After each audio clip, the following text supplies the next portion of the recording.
Hello and welcome to the More of Life podcast. I am your host, Elle Mace, and today we are joined by Laurie Weaver. Laurie Weaver is a master practitioner in eating behaviour. Hi, Laurie. Hello. How lovely to be here. I would say how finally lovely to be here. We have tried to arrange this podcast what feels like forever. Exactly. But here we are now, and it's lovely to be joining you on this podcast and to be talking to your listeners. Yeah, brilliant. So I've just obviously given your title there, but I would love you to just explain a little bit more about what that means and exactly what you do.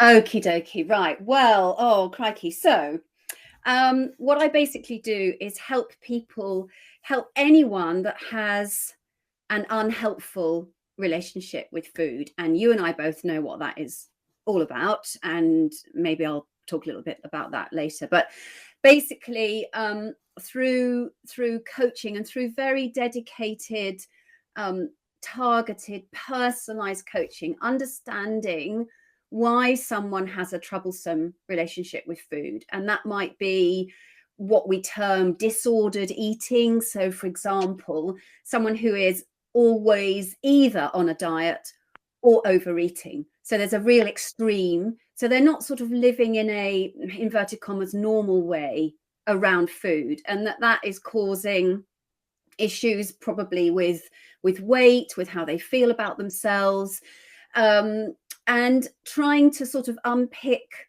where that comes from and why that is happening so that they can actually be empowered to help themselves. So I am all about helping people get to somewhere on their own, with me sort of steering them, suggesting things, trying to sort of lift this fog and this veil from their eyes so that they can see more clearly and go, okay, now I get it. Now I get why I get those triggers. Now I understand why food plays this very dominant role in my life.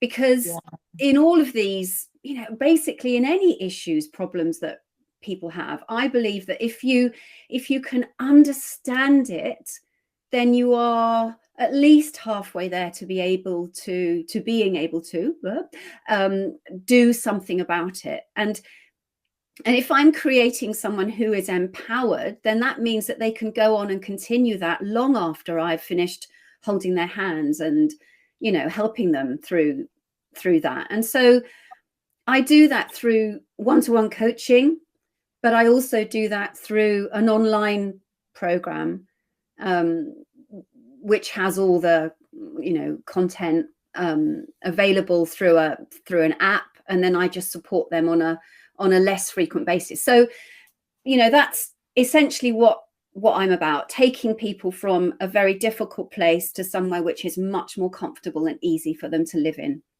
Amazing. And it is so important, and it is so needed. And actually, like, as you're talking there, it reminded me of something I read yesterday on someone's social media. And it was just sort of giving top tips. It was from a personal trainer, and it was giving top tips, like, basically what to do.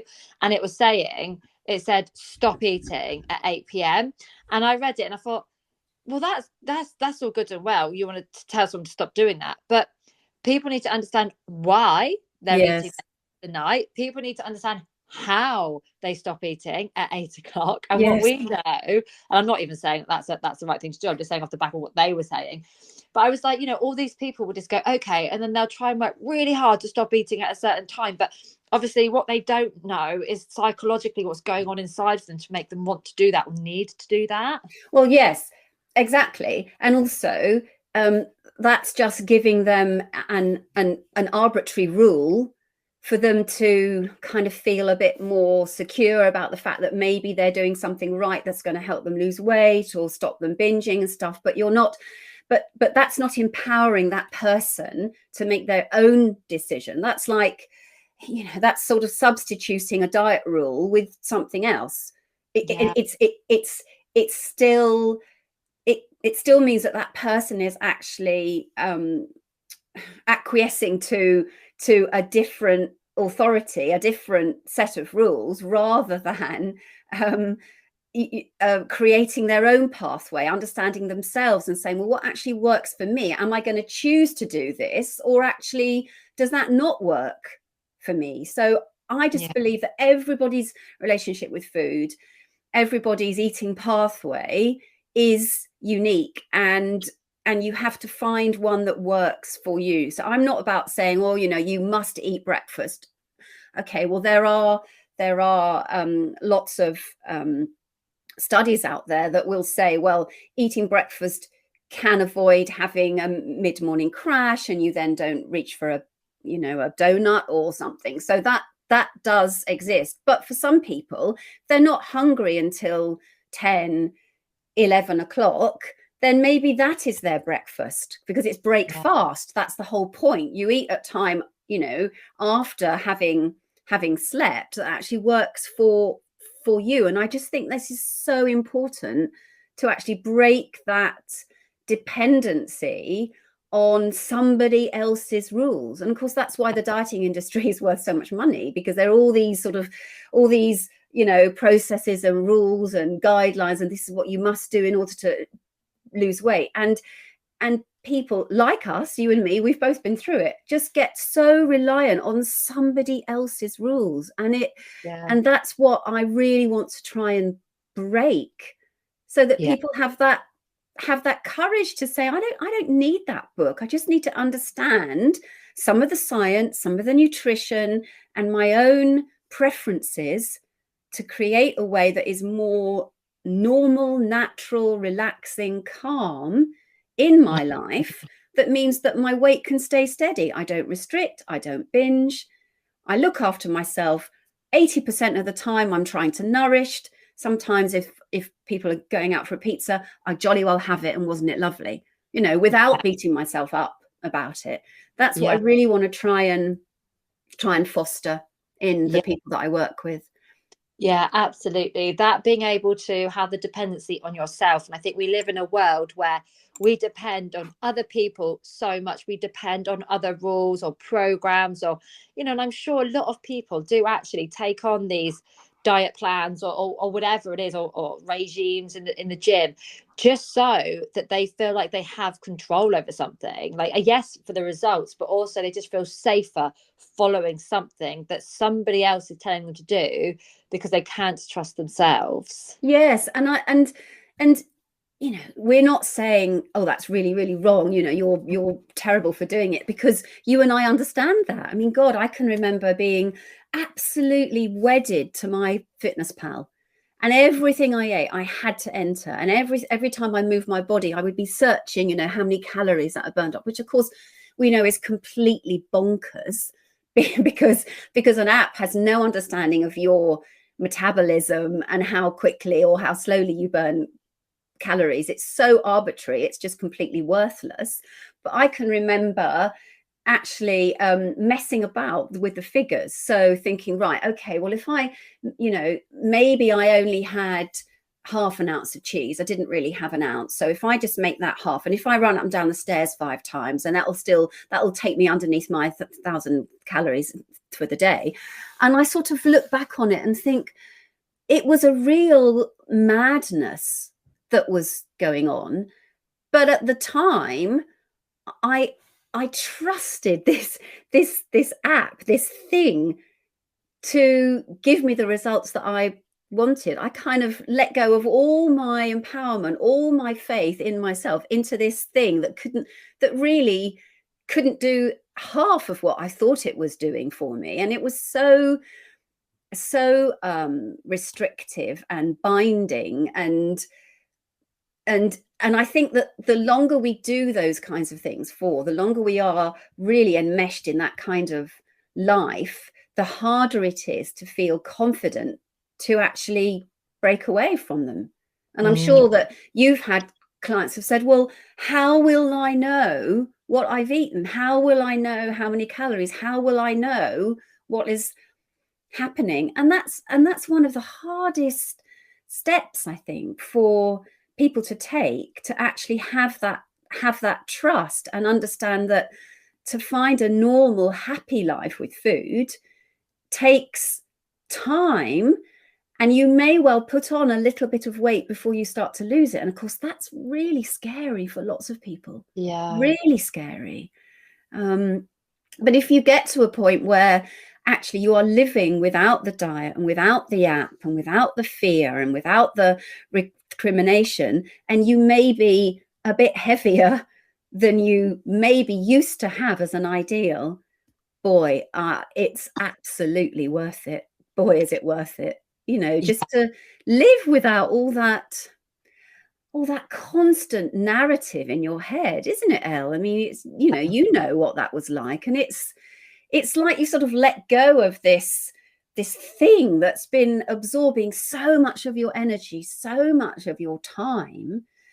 And I think the word liberation is a really good one. One of my clients gave me a review about 6 months ago and he used the word liberation. And I thought, that absolutely is it, to just feel free from being padlocked, into these rules and this dialogue that someone else or something else is sort of preaching at you all the time.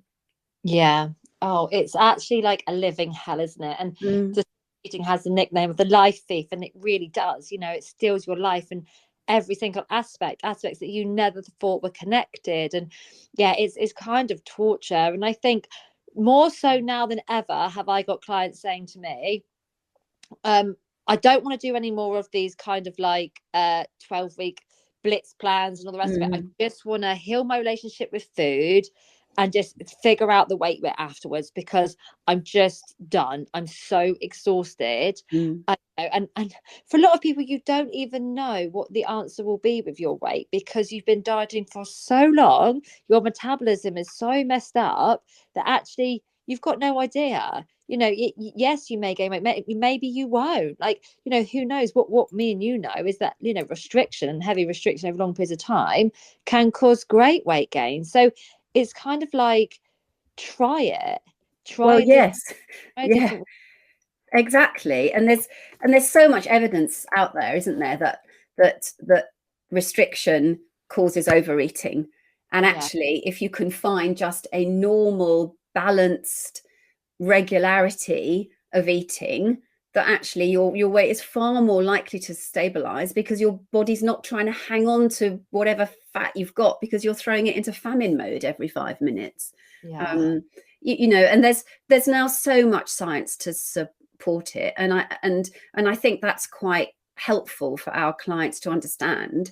But it's the unpicking of those behaviors and the learning to trust that takes the time, but it is absolutely doable, and I think that you're absolutely right, that if anyone is caught up in a binging or a purging, in other words, bulimic cycle, that we have to address that first. We have to stabilize that first and try to get them to park their anxiety about weight, which is a challenge sometimes, because this behavior has come about because of needing to be a lower weight often, or thinking that they have. I think what's often quite interesting to unpick for people is actually what came first.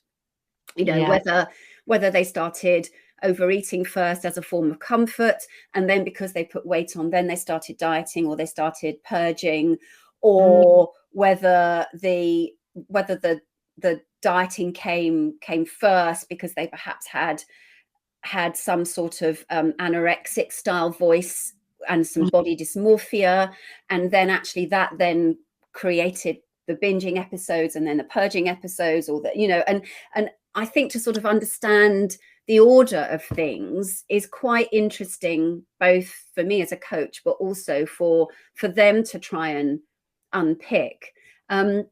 It brings to mind a client I was working with about 2 months ago, so just before we're recording now, and she was caught up in a binging cycle, and she said, I don't really think it comes from anywhere in my life. And I said, okay, well let's just do a lifeline. Let's just explore your life around food and your life's journey and things that have happened, and as we started to go through it, there were some connections that came about. And this particular client used to go to gymnastics. Oh yeah. Yeah. And so when she was 11 or 12, she started this cycle of restriction and binging. And then when she was 22, it came back. And guess what was common to those two periods? The list will be endless. But yes, the gymnastics. Yeah. And when she was 11 or 12, she had a gymnastics instructor who was very critical of her. And then when she started doing it again in her early 20s, all those messages came back. Yeah. So it was and it was so fascinating. And I really didn't need to say anything. I just said, oh, that's interesting. What do you notice? And then she was off. She went, oh my God, you're absolutely right. And then we sort of worked a little bit on who she was at the time, what she might say to herself at that age, when she was 11, 12, and what she might say to that person now. And we tried to sort of get rid of some of it so that when that resurfaced, she was able to talk to that voice, talk to that trigger, and understand exactly where it had come from, and really address it like it was some sort of toxic person in the room. And that is so rewarding as a coach to sort of see and hear that happen, and then realize that someone has found something that makes sense to them, so they no longer feel lost in this uncontrollable cycle, that they're actually able to, as I said right at the beginning of our conversation, to understand it and then do something about it for themselves. Yeah, absolutely. It's guiding someone to try and make sense of what's happened. It's so key, isn't it? Because unless you're informed, you have this knowledge, you've done the research, qualifications, whatever it is, you literally have no idea. Like my diet history, I was so oblivious, and so I wouldn't say naive, because society and the world taught me differently. But like when you go through life lines, when I did my qualifications, I look back over my life and I was like, oh wow, yeah. Like my GCSEs, I forced myself to stop eating, because I had I was stressed, but I went for a real restriction phase because I had my high school prom, right, and I bought this dress, or my mum had bought me a dress, and then through the stress of the GCSEs and trying to not eat, I was having these erratic binges, and guess what? Time for prom, couldn't get in my dress. Yeah. And I could not understand why I was restricting. Society was telling me to eat less if I want to look smaller, but yet I was getting bigger and bigger. Yes. And no one had the tools back then to explain that to me. No. And therefore I just kept pushing it harder and harder and harder, and it just became more and more out of control. And now you're on the same mission as me. I talk to people day in, day out, whether they're clients or just friends or just random people, and they're saying to me, yeah, I'm doing this diet, and I'm like, oh my God, I just want to go at you with all this information. But I know. Well, one of my really, really close friends in the village here said to me, in fact, it was very recently, said, our other friend in the village had said, would I go to Fat Club with them? And I said, what? Oh, and she meant Slimming World. So I just sort of sat there and I said, oh, okay, that's interesting. Talk me through why. And of course she said the usual things. Well, we've both got some weight to lose, and I do find that I lose it when I go. And I said, yeah, lots of people do. And then what happens afterwards? Yeah. And I was trying, and she is actually she's a retired medical professional, and she's a scientist, and she's really, really bright. And I just talked through it from my perspective of saying, I do understand that now the likes of Slimming World are looking at more behavioural support, But the fact remains, you turn up there once a week, you pay however much it is now, I don't know, it used to be £5 in my day, I expect it's a bit more now, for the privilege of standing on somebody else's scales, and to either be applauded or to cope with the silence in the room, whichever way the needle has gone from last week. And I said, how can that possibly enable somebody to feel better about themselves, or to be able to do it on their own, you know, to be trusting themselves? And I cited, oh gosh, I can't count how many clients I've had who went to Slimming World, and I'm not bashing it, but I am just giving some words of warning, really. And she would starve, restrict quite heavily for 2 or 3 days before the weigh-in, and she'd be getting on the scales twice a day before that weigh-in evening. And then once she'd come back, if she'd lost weight, which probably she had because she'd lost quite a lot of water if she hadn't been eating very much for 2 or 3 days, she would come back and she would celebrate. And then, of course, because she'd restricted, she would overeat for the next 3 days, and she had this weekly cycle. And all for what? I mean, it's like cheating in your exams, isn't it? You're not actually learning anything. You're not really doing yourself a favor. Afterwards. People are so blind to a lot of it. The amount of conversations where I have to just bite my tongue because people are not ready. They're not to hear it.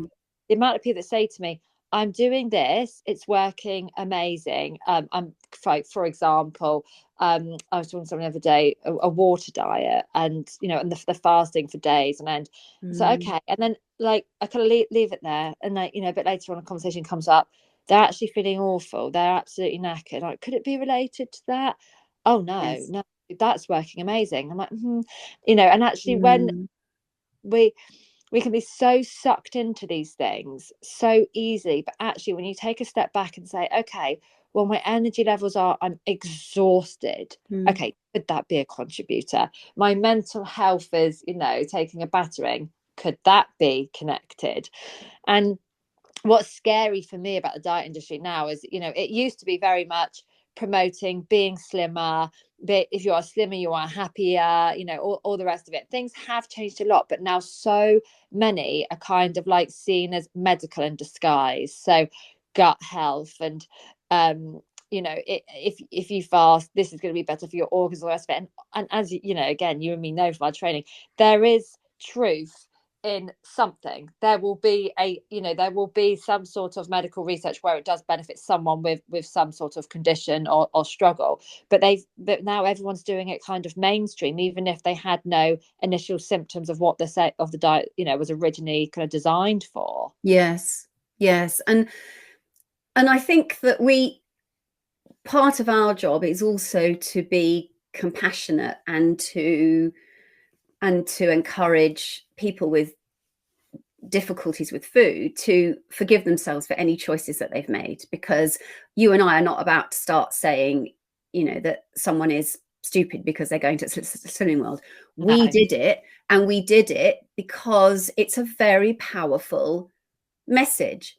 And so it's perfectly understandable that is what someone would go to. It's advertised everywhere. It's marketed as the norm. It's, dieting in this kind of scenario is so normalized that of course people are going to go for it. And also, I think the other thing to recognize is that there's something very beneficial in the community aspect of these things. And that's partly why I set up my program. And I think you have similar things running, Elle, don't you? Where people get all the benefit of being in a group and being able to chat and being able to share. But yours and my program is not around dieting. So I think that our job is to say, okay, well, that works up to a point, or to even ask the question, what did you like about it? What's your view of it now? You've come to me. So, let's just talk that through, so that they have the opportunity to to work through that and not find something else to beat themselves up about, you know, because we have enough, don't we? Without saying, oh, I'm such an idiot, you know, I've been dieting for 20 years. It's fine. Let it go. Of course you did, because that's what was put in front of you as the way to do it. But there are other ways now, and there are much, much more stabilizing, sensible, kind to your body, nutritionally sound ways of finding this normality, you know, without being dictated to by any kind of regime. You know, so yeah, absolutely. God, you know what, we could just go on and on, couldn't we, for right. But what I'd love to do is actually just, if you could, you know, you've touched on this, you know, we have our own experiences in this. So what would be kind of, tell our listeners, what was your experience with all of this? Oh, wow. Okay. So I'm in my early 60s now, and I had 40 years, 40, listener, 40, of disordered eating. It started when I was 16. I think I dieted first. I was always quite a chubby teenager, and I was surrounded by lots of quite sporty girls. I don't really remember if there was a particular catalyst. I think it was just one of those teenage hormonal things. And so I dieted, and then I started binging as a result. So I had some periods, you know, where it was relatively stable, but basically on and off, I was either dieting or I had fully blown binge eating disorder. Yeah. Now, I have clients who come to me who will say, I had a binge. And I think sometimes, and I do this for them, I say, okay, so was it a binge, or did you just eat a bit more than you needed, just to try and rationalize it? And it isn't a competition at all, but I just want to explain to anybody listening who isn't quite clear that there is a difference between having a bit of a blowout on a Saturday night and having binge eating disorder. And I say this because somebody came to me to talk about working with me, actually. Sorry about this aside, Elle. I hope I'm not going to overrun here. And said, oh, I've been told I've got binge eating disorder. So she'd had an NHS diagnosis, and it had really, really upset her, and it made her really anxious. So I talked through what kind of eating pattern she had. In my experience, she does not have binge eating disorder. She overeats and then she restricts. Okay. Yeah. And I talked this through with her, and I said, look, sometimes these labels are helpful, but sometimes they're not helpful. And they make, and it seems to me that it's made you feel a lot worse about yourself than you did before you went. Yes. You know? Anyway, so my extreme binging took the form of eating normally in front of people. And then as soon as I was on my own, it would be basically going into the kitchen and eating whatever was available. And I'm talking about whole loaves of bread with whatever there was, peanut butter on, 2-liter Pyrex bowls of muesli and yogurt and fruit.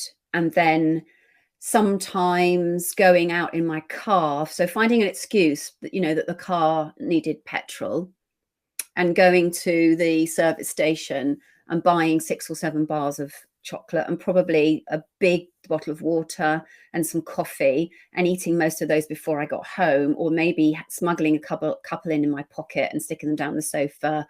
And then when the person that I was with went out of the room, I would grab a bite and then hope to have swallowed it before that person came back into the room. And sometimes I was so full of food that I could barely sleep. And if I did sleep, I would wake up in the morning and feel like I had the worst hangover ever, because my body had been trying to digest this food the whole night. And I remember watching a film. It's a very old film. It's a 70s film with Deborah Winger in it. Those who are my age will know her. And it was called Legal Eagles. And she was a solicitor. And they gave the character binge eating disorder. And I will never forget the picture of her sitting in the kitchen, having eaten so much, with the fridge door open, middle of the night, that she couldn't get up off the floor. And I remember watching it and thinking, oh my God, this is a thing that other people have. Yeah. Because at that time, that was probably 20s, 30s was probably my worst. And then when I got with my husband now, it got much, much better. But that wasn't, until I was in my early 40s. So probably my late 20s and 30s were the worst time. But at the time, nobody talked about it. We didn't have the internet searching that we have now. When I started work, we didn't even have mobile phones, let alone computers. That's how old I am. And so people talked about anorexia and they talk about eating disorders, but they didn't talk about binge eating. And so the only thing that was available to me from the first moment that I started to do it, to try and fix it, was to go on a diet. And of course, you and I now know that was absolutely the worst thing for me to do. So I used to start a diet every Monday, almost every single Monday, or every Sunday night. I mean, I can remember sitting up at 2:00 in the morning, signing up to Weight Watchers on a Sunday night because I'd had a binge for about 2 or 3 weeks. Yeah. And just desperate, absolutely desperate to find something to stop the rot. And so the energy, not just mentally, but physically, I mean, my poor body, honestly, having to break down all this food. Yeah.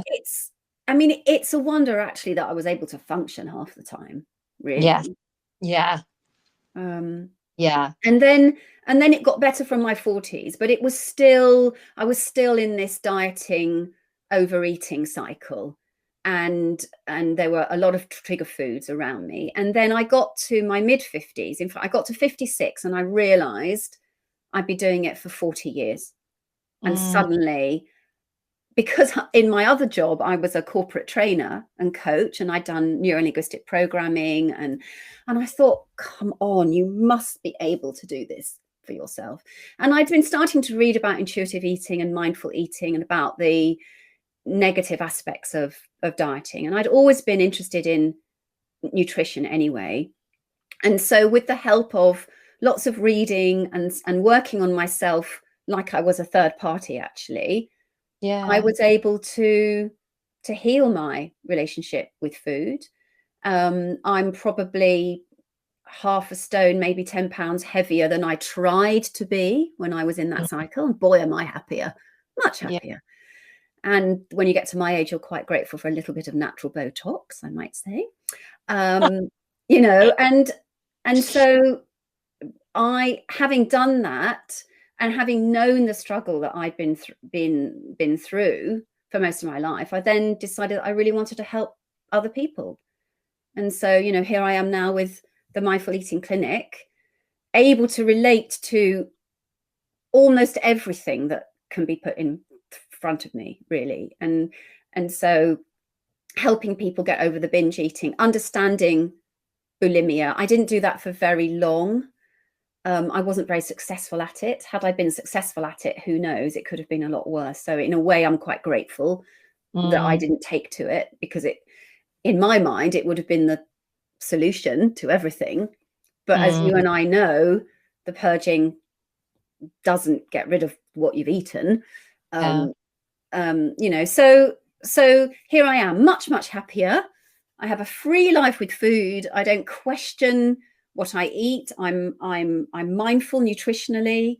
I'm mindful about hunger and fullness. I'm able to stop when I'm full. I'm able to leave things on the plate. And I'm able to eat whatever anyone else is eating, provided I like it and I want to put it in my body. So that's the thing, not a should or shouldn't I, is it right, is it wrong, is it good or bad? Yeah. Is it nutritionally how I want to look after myself? And if it isn't that, then I don't have it. But it's for that reason, not because I don't think I should. And because of a weight reason as well. Yeah. And I think and I know you, so I think certainly as well, where you say you are living in a slightly bigger body now, not very much, but you are actually, was your weight goal, like you said, it was kind of like unachievable anyway, but also was it the weight that society and social media and, you know, the likes of Twiggy and all the rest of it was kind of suggesting you should be, rather than actually the weight that, you know, you wanted to be? I think I had a very skewed idea about what was beautiful. Yes. And so I loved it when my hip bones stuck out. I had this thing about my hip bones. So at my skinniest, so I'm 5'4" and I'm probably medium skeleton build. And at my skinniest, I was 8 stone 4. And that was pretty bony, Yeah. bony. And the weight I liked to be was between about 8.5 and 8 stone 10. But in order, and this is the point that both you and I make, I know, in order to stay at that weight, I had to undereat for my natural requirements. In fact, so that was under my natural weight set point. Yeah. And my natural weight set point now is 9.5 stone. Yeah. So it will fluctuate, I think. I don't get on the scales anymore. No. Just let that one land. I don't get on the scales anymore.